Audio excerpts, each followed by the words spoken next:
Créer des publicités qui convertissent, c'est un peu le saint Graal en marketing. Alors imaginez si une intelligence artificielle pouvait s'en charger pour nous. Aujourd'hui, on va décortiquer adcreative.ai, un outil qui promet exactement ça, de révolutionner notre façon de faire de la pub grâce à l'IA. On le sait bien, pour plein d'entreprises, et surtout pour les plus petites structures ou les indépendants, concevoir une pub qui fonctionne vraiment, ça relève du parcours du combattant. Ça demande du temps, des compétences en design qu'on n'a pas forcément, et puis, bien sûr, un budget conséquent.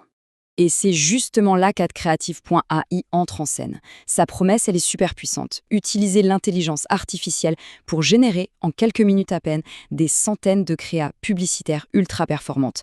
Et tout ça sans avoir la moindre notion de design. En fait, l'idée de base, c'est que la plateforme n'est pas juste un simple outil. Elle veut être un véritable partenaire qui va marier d'un côté la créativité humaine et de l'autre la précision chirurgicale des données pour créer des pubs qui, au final, rapportent. Et c'est là qu'on voit toute la différence avec des outils comme Canva, qu'on connaît bien. Alors que Canva se focalise sur l'esthétique, sur le fait de créer un beau visuel, adcreative.ai, lui, n'a qu'un seul mot à la bouche: performance.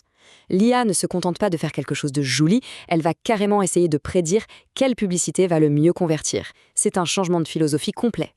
Bon, allez, assez de théorie. Comment ça marche concrètement ?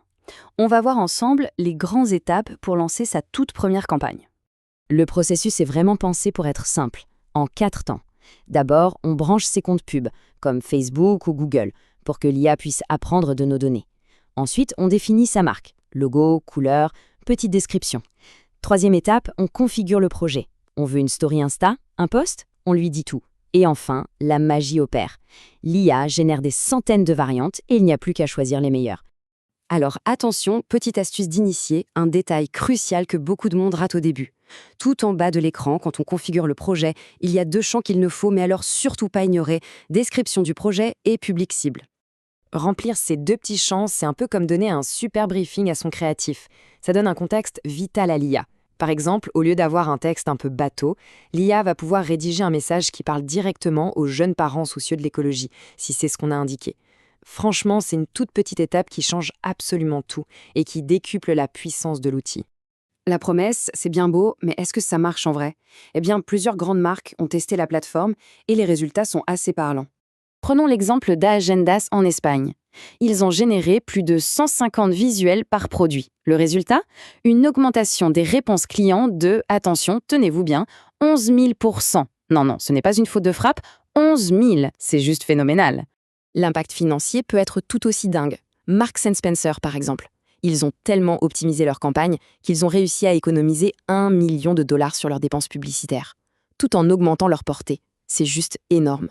Et ça ne s'arrête pas aux chiffres. L'impact est aussi humain. Des agences marketing ont vu leur taux de burn-out chuter et des boîtes comme Goico ou Acrelec ont pu multiplier leur production créative de façon spectaculaire. Bon, ces résultats sont bluffants, on est d'accord ?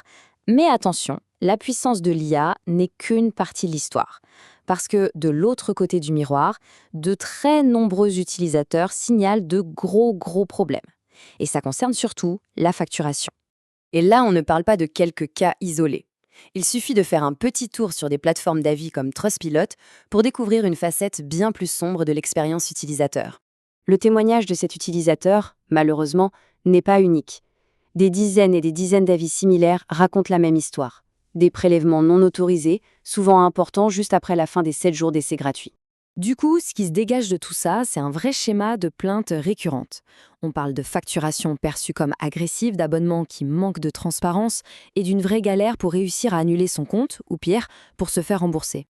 On arrive donc au moment du verdict. Il faut vraiment peser le pour et le contre avec lucidité. D'un côté, une technologie incroyable et de l'autre, des problèmes administratifs qui semblent très sérieux.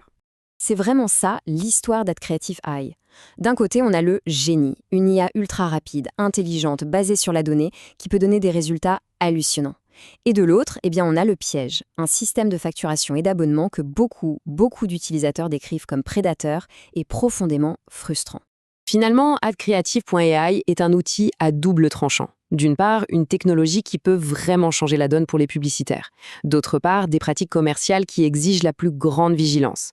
Si on envisage de l'utiliser, il faut être extrêmement prudent avec l'essai gratuit et la gestion de son abonnement. Le potentiel est bien là, c'est indéniable, mais le risque l'est tout autant.